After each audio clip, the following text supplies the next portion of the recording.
Erik Ten Hag has just been sacked as Man United manager, with Ruud van Nistelrooy set to take charge as interim boss. So in this video we'll analyse how he set up his PSV team, who won the Eredivisie in 2023, and how he could potentially set up this United team for the remainder of the season. So on paper, Van Nistelrooy set up his PSV side in what is pretty much a 4-2-3-1. And for the second half of the season, this was predominantly how they lined up. With Gakpo going to Liverpool halfway through the season, Xavi Simons moved over to the left-hand side, and Gus Till played a lot of games as the number 10. So when they were building up, PSV went for this 4-2 shape, with both the centre-backs split between the goalkeeper and the box, both the full-backs wide, and a double pivot just sat outside the box. This then left 4 players up for PSV to pin back the opposition back 4, if they were in a back 4. And a lot of the time what this meant is they could open up a big gap between the lines of the opposition, so that players like Xavi Simons could drop in here, followed by his marker of course, but could pick up the ball in lots of space and turn and look to free his teammates. A lot of the time Van Nistelrooy liked his team to be patient in the build-up, looking to beat the opposition press, but equally they were not afraid to go long and more direct to Luuk de Jong up front, the big target man, to look to hold up the ball or potentially win any second balls, and from here the front 4 can look to combine and win this 4v4 battle at the back to quickly get into the opposition box and hopefully score. A lot of the time this was achieved with up, back and through combinations, where the ball went up to de Jong, he played it back to one of the players behind him, either Simons or Till, and they would then send him through on goal like this. And Van Nistelrooy talks so much about winning duels and the importance of winning the individual battles, and this is shown with the direct nature of how they build up at times, with a reliance and confidence in themselves to win their individual battles to get past the press. And then further up the pitch, when they had more settled possession, they looked to move into the really common 3-2-5 shape that so many teams used. Ten Hag did use it for pretty much all of his time at United, even if it wasn't successful. But PSV's team achieved this by moving up the left back, whoever it was, either Max or Van Aanholt, pushing all the way up to occupy this left wing space, basically acting as a left winger, which then allowed the left winger on that side to move inside into this inside left position here, and this formed that box shape in midfield, which Van Nistelrooy likes to call a double 6 and a double 10. Now in this PSV side, they had a real mix of player profiles, especially across this front 5, with Bakayoko on the right hand side, with his exceptional 1v1 threat when up against the fullback. You had Gus Till in here, who wasn't the most technical for a player you want in your inside right, but what he did provide, and what Van Nistelrooy credits him for a lot of the time, is his ability to arrive late in the box and support de Jong in the box when a cross is whipped in. And on the other side you've got Xavi Simons in the left half space here, who's obviously really good in the tight spaces, the main playmaker of the side, looking to thread these passes through and unlock the opposition defence,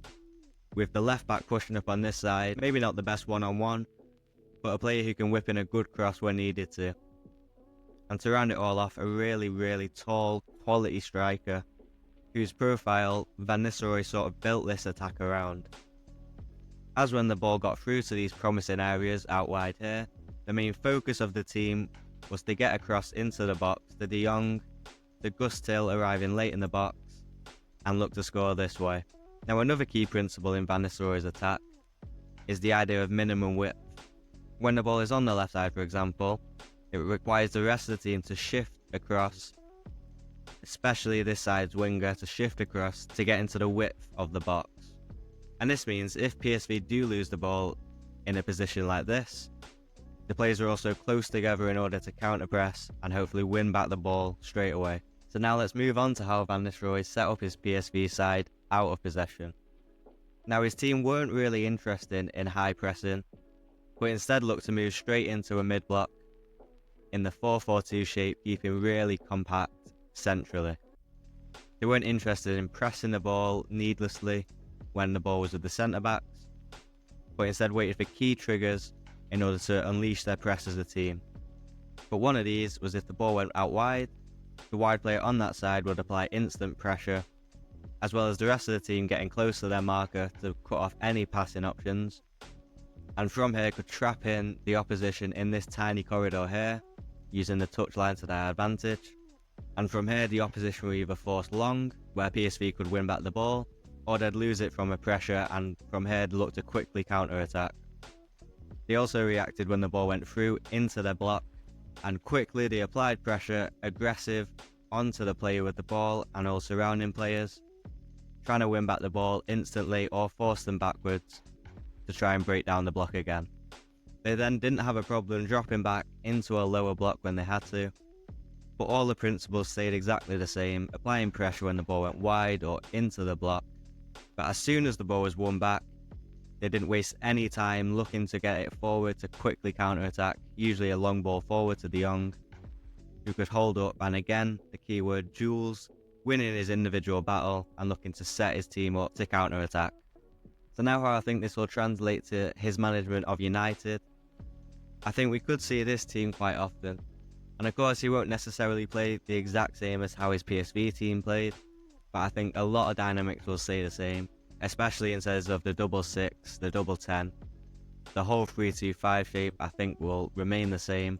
but I do think Delo will be pushing up on the right hand side and Martinez staying deeper to form that 3, rather than the left back pushing up like he did for PSV.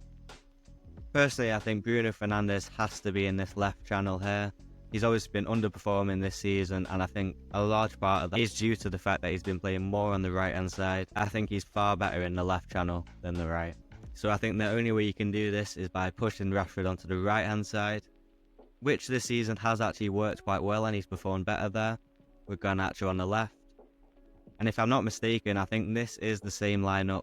that played against Brentford recently, just with Ugarte and Mainu in the midfield. But I think this front 5 could work as it did against Brentford, and potentially be the most balanced it can be in that United team. Even though he hasn't played much and he does have his faults in possession, I think with the huge emphasis on winning duels that Van Nistelrooy loves, I think Ugarte will have a key role in that midfield, as he is one of the best in Europe at winning them duels. And I think when he's back fit, Lenny Yoro will slot in here as the right centre back in that 3 with De Ligt moving inside. And I also think we might see Xerxes play alongside Højlund in that attack more often as sort of a second striker. And again, we're looking to progress quickly, direct up to the striker. Without Xerxes in the team, there's no one really here who can do that to the standard of De Jong, with Højlund, Rashford, Bruno if he was playing. Whereas I think Xerxes gives you that element where he'd be able to hold up the ball here, and on top of that be able to link up really nicely when you win that second ball and look to play through Rashford, Højlund, one of the wingers, and link up play really well in there. In terms of out of possession, I think we've already seen Van Nistelrooy's influence this season with regards to his out of possession shape, as unlike last season and a bit at the start of this season, United have switched from that 4-2-4 shape, which has caused them a lot of problems defensively, and have dropped in, I remember the Villa game for example, dropped into that 4-4-2 block, and has brought them a lot more joy defensively playing like this. It's just whether Van Nistelrooy can implement those same triggers that were so effective with his PSV defensive shape, as under Ten Hag they didn't seem to be that clear. And I think playing in this mid-block will really suit United for where they are in the season right now. I don't think there's any benefit for them to go out looking to high press, and I think it would cause more issues than it would solve. So I think the mid-block suits them perfectly for where they're at right now.